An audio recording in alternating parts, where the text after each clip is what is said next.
Welcome back to another episode of Behind the Burger, our podcast by the New Mexico Beef Council. I'm Caroline Romo, and I'm here with Dr. Francine Giotto. Francine, will you introduce yourself and tell us a little bit about what you do? Yes, thank you for this opportunity. Glad to be here. My name is Francine Giotto. I'm originally from Brazil. I was born and raised in Brazil. My mom was an agricultural professor. My dad used to work on a food processing company in Brazil, but more on the finance side. Meat and food itself were always part of my life. And growing up, I knew that I wanted to go to vet school. And I graduated with a doctorate in veterinary medicine degree. But I knew that I didn't want to follow the traditional path of veterinarians and open clinics, but I wanted to continue pursuing my career in the food industry. So from vet school, I got a master's degree in animal production and a PhD in animal science, also with a focus on animal production. When I was in the third year of my PhD in Brazil, I had this opportunity to come to the US for a study abroad. And that 1 year turned into a second PhD, now in meat science. And after graduating from the University of Nevada, Reno, I was fortunate to be hired by NMSU as their new meat science assistant professor. Wow, I think that's, when we talk to ranchers, it's always a generational conversation, but it's really neat to hear that being in this profession or type of studies is a generational thing for you too, right? Following in your parents' footsteps. Yes, absolutely. And my mom being an agricultural professor, I was always surrounded by animals and, in between beef and pigs. So it's the best memories that I have. That's really special. Yes. That's neat. So can you tell us a little bit about your role in the beef industry? So we've talked to ranchers, and maybe that one's more known or more even understandable in some ways, right? They raise cattle. What does it mean, or what's your role for our beef, getting beef on our table, kind of? Yes. So I would say that my role is more focused on educating the next generation of professionals that will work for the meat and the beef industry. I transfer knowledge to my students, so I give them all the tools that they need to succeed in their career after graduating from the university. And obviously, during the time that they are with us at the university, we network them with the industry. They go for internships, they receive all the training that is necessary for them to be successful in this field. Yeah, yes. Which is such an important role and such an important part of I know an old boss used to say building the bench, right? Yes. You're building the bench for agriculture. For agriculture, exactly. Yeah. Yes. So can you tell me more about the meat science activities at NMSU and in the importance of the research and training you do? Yes. So NMSU always had strong meat science activities under Dr. Jack Thomas. He retired in 2015, and unfortunately we had a long gap in between the time that he retired and I was hired. So in 2023, I was hired, and I was able to revamp all the meat science activities at NMSU. Basically, the meat science activities serve two main departments, which one is the animal and range sciences with the animal science degree program. And the other one is the food science and technology with the Department of Family and Consumer Sciences. And so with all these departments, we can offer to our students and the community and ranches, stakeholders, classes. This fall of 2025, our students will also have the opportunity of graduating with a minor in meat science. And we develop extension activities that are focused on ranchers and farmers, stakeholders. So any training that they need, anything that is necessary for them to be successful in what they do, and also research, serving mostly the needs of the industry. I think it's really neat what New Mexico State is doing, and I think whether it's the new meat lab or whether you guys have helped us with some classes that the Beef Council does where we're teaching hotel restaurateurs and management students about beef, right? And they wouldn't have that interaction necessarily without you guys as professors coming in and speaking. And I think that's really special for us. And then of course your students that are studying meat science and other degrees. Yes, and also answering your second questions about all the research that we do. So I have an agenda of research that focus mainly on food safety, which we try to target the pathogenic bacteria that are the most important one for the meat and the beef industry. I also collaborate with a group of researchers at the institution under the Center of Excellence in Sustainable Food and Agricultural Systems. And the goal of this center is mainly to reuse any parts of the carcass or the food processing that are not used for human consumption and make them into a value-added product. So how we can reuse all this waste that is generated through the production of food and transform them into another product. It could be, a bone broth. It could be cat and dog food. So there is so many opportunities that we can do with this waste that is generated. And then more recently, I've been adventuring with some colleagues from Brazil, and we are looking into applications of artificial intelligence on meat science. So more specifically on how we can use these tools to better understand consumer purchases preferences. Wow, yes. That's really neat. I think artificial intelligence, used to be kind of a scary thing, right? Mm-hmm. And for me and my job and the ways we found it to be really helpful. It is. And really interesting. And then it's, a lot of times only as good as the information you put in, right? It's just helping us improve our, whether it's data collection or video editing or whatever it is. Yes. We really think it's interesting. I also like that you're talking about, recycling and sustainability. I think that we talk about it a lot as the Beef Council that it's important to understand that the industry is trying to use the whole cow, right? Yes. There's so many other byproducts and other things and things that could be waste now. You guys are researching how to make them not waste, right? Not waste, exactly. Yeah, which is a wonderful part of our industry, and I appreciate that you and others are working on that. Oh, absolutely, yes. What is something you're excited about working on right now? I believe these research projects, now that we are approaching summer, I shift a little bit of what I do because during the semester I'm mostly in the classroom. So now during summer, my graduate students don't have to take classes, and then I can dedicate more of my time to research.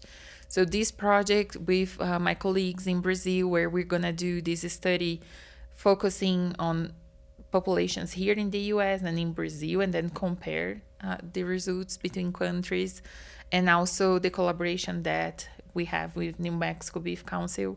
So these are exciting things that are coming next. Yeah. Yes. Well, and I think I sort of went to the future before asking you kind of about the past. What's a project that you've recently done or something recently that you're really proud of? I'm proud of everything that I've accomplished so far, honestly, since moving to NMSU was a pleasure for me, to get to engage with the community. It was a different place for me. So a lot of new things happening. But being able to revamp the activities at NMSU was very special.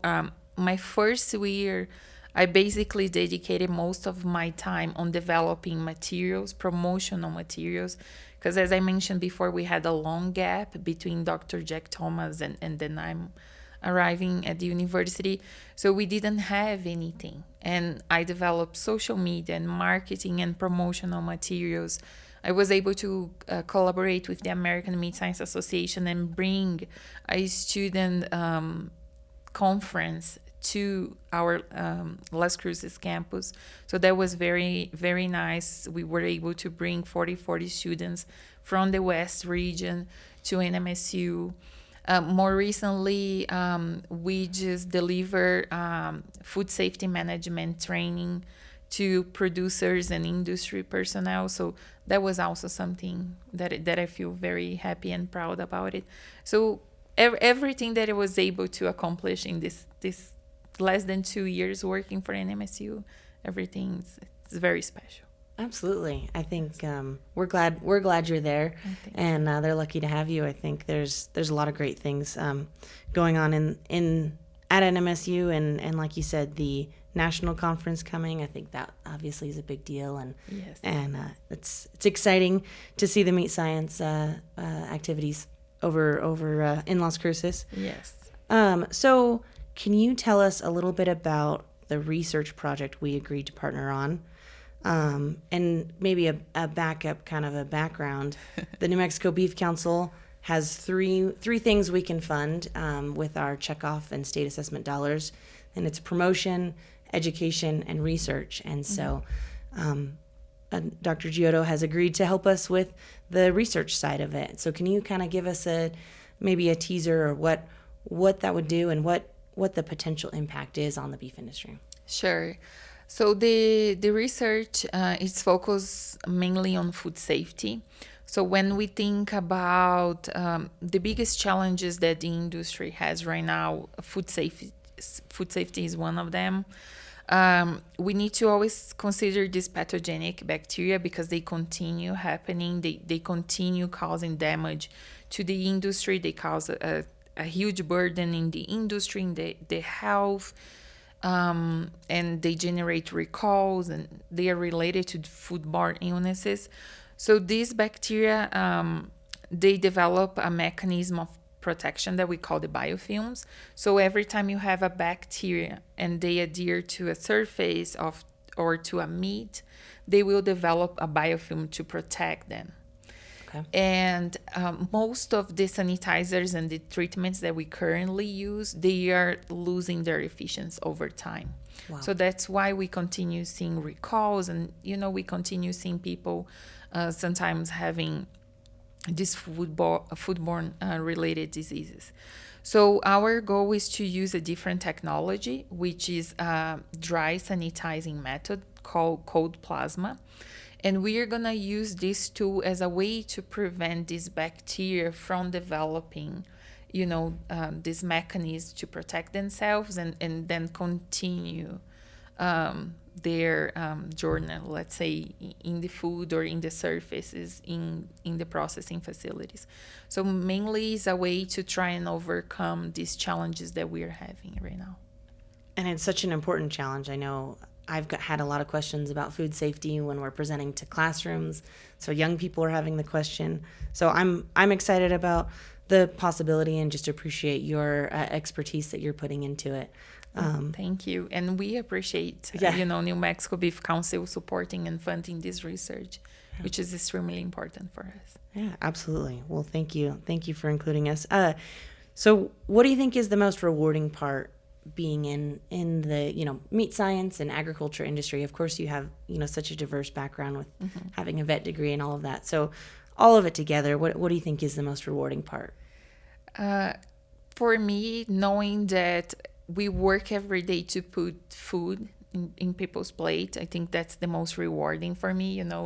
We want everybody to have a steak or a burger or ground beef in their meals every day. So that's very rewarding, and making sure that we deliver that, a safe product, a wholesome product that matches all the quality attributes that the consumers are expecting. So that's very rewarding.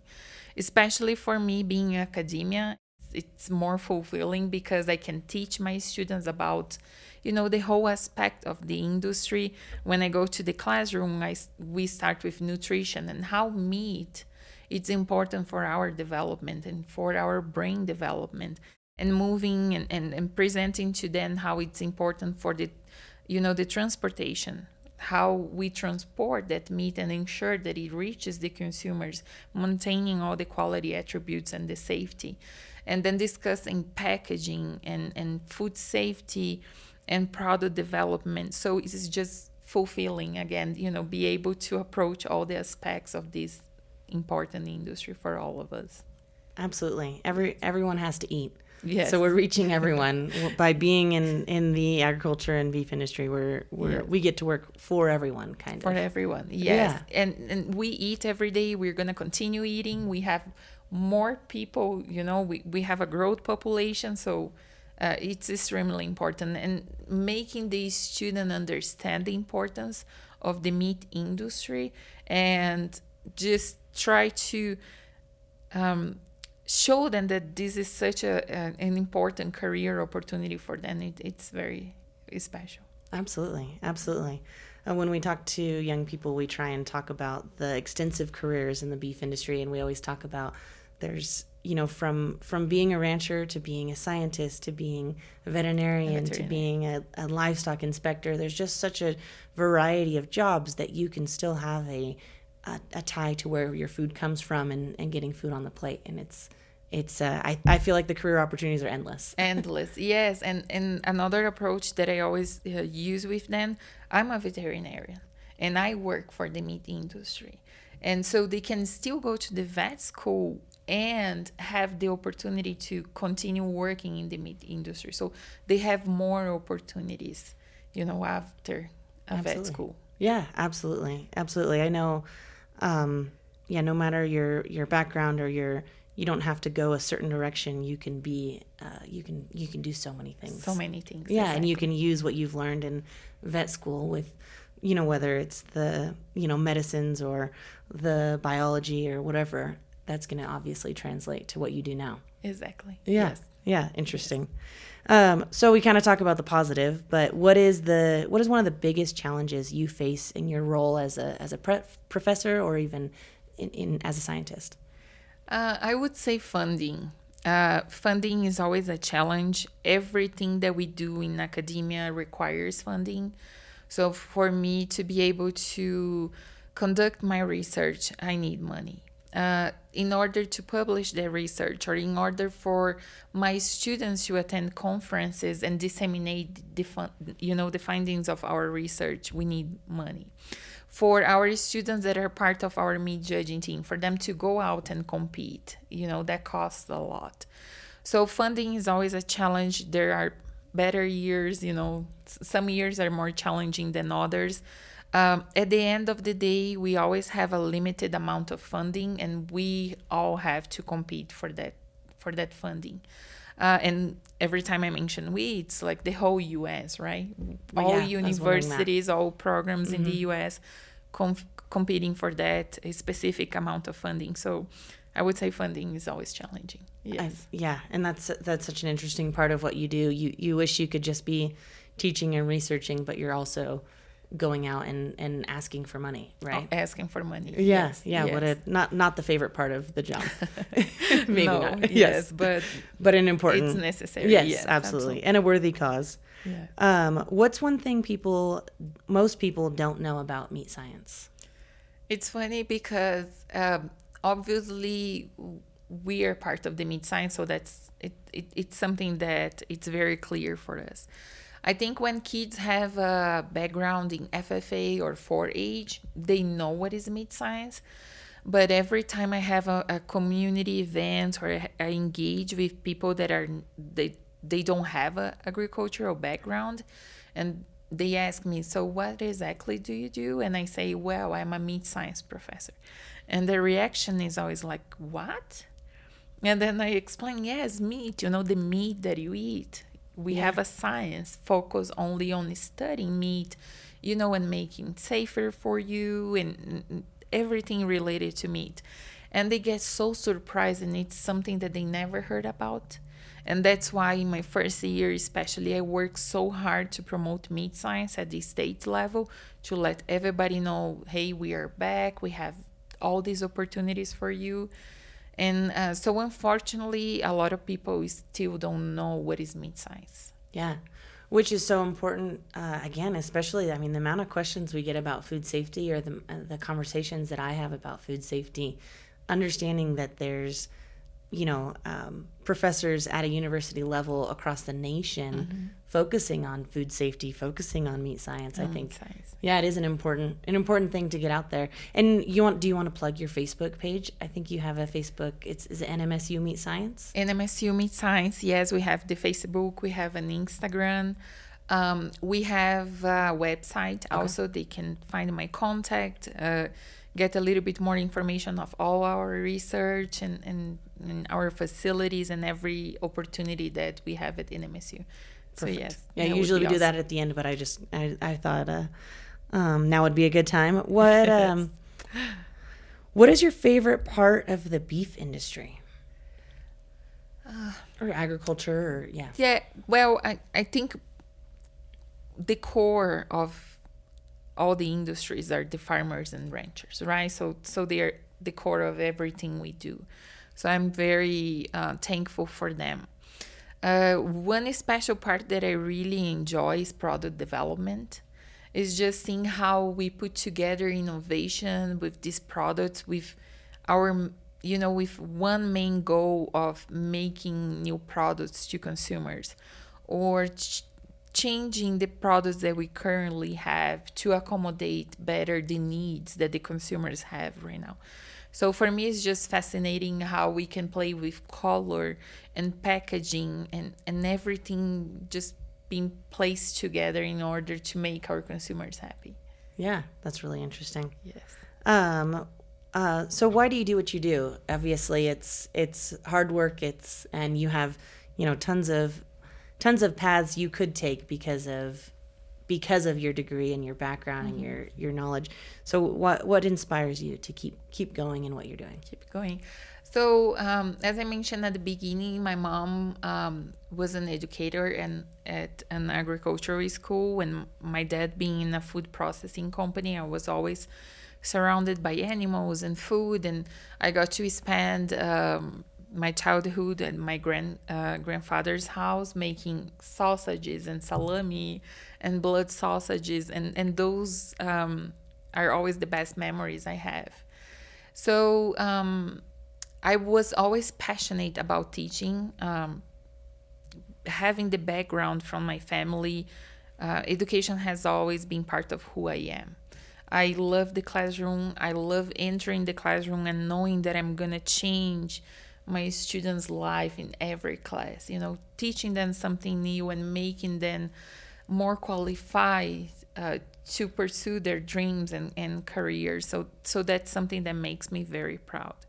There is a quote that says that your normal day is someone's dream, and that always keeps me going. I feel extremely fortunate and grateful to be where I am. I always say I'm healthy. I can see this wonderful world. I'm healthy. I have a roof over my head. So I'm so blessed that just gives me all I need to keep going. Oh, that's so inspiring, and I think it's so true. I've seen you in a classroom and you light up and you get excited, and the kids get excited because of your enthusiasm. And so it's obvious you're doing what you're meant to be doing in a lot of ways. Yes, and I love what I do. And again, like being able to wake up every day and just do what I feel passionate about is just amazing. It's so rewarding. Absolutely. Yes. I feel that way. About my job. I'm very, very lucky and grateful to, like you said, I think you maybe play a larger part of, but putting food on people's plates is just such a special thing. Yes. Is there anything else you'd like to add about the beef or meat science industry or NMSU? Well, I just would like to remind everyone that is listening to this podcast that we're available. They can reach out to us, and even if we don't have the resources, we can put something together. We can develop any training that is needed, but our goal is to support all our farmers and ranchers, stakeholders, and our students. So they can contact us again through Facebook or our website, email, and we are just happy to help.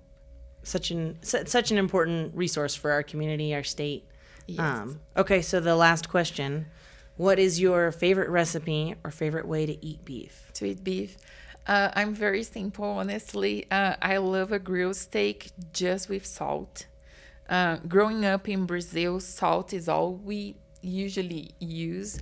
I don't necessarily need any spices or dry rubs or anything, just salt and that's it.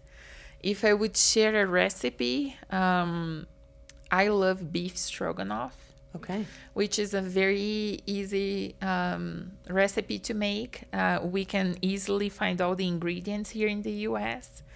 All the American friends that I share with or that I cook for them, they love it. So it's absolutely one of my favorites. Okay. Yes. Well, we might ask you for that recipe so we can put it on our website. Sure. Yeah, Perfect. that would be awesome. Well, neat. Well, thank you so much for agreeing to do the podcast, and thank you for the important work that you're doing for our industry and for the future students, future meat industry professionals. Yes. Yeah. Well, thank you. Thank you again for this opportunity. Thank you for supporting NMSU. We've been, New Mexico Beef Council has been a long partner and collaborator to our activity, so we truly appreciate you. Yeah, thank you. Thank you so much. Behind the Burger is a podcast produced by the New Mexico Beef Council with the goal of telling the stories of the cattlemen and cattlewomen of the New Mexico beef industry. Thank you for joining us for today's episode. If you would like more information, please visit nmbeef.com. Whether it be a burger, a steak, or another beef dish, we hope you are enjoying beef at your next meal.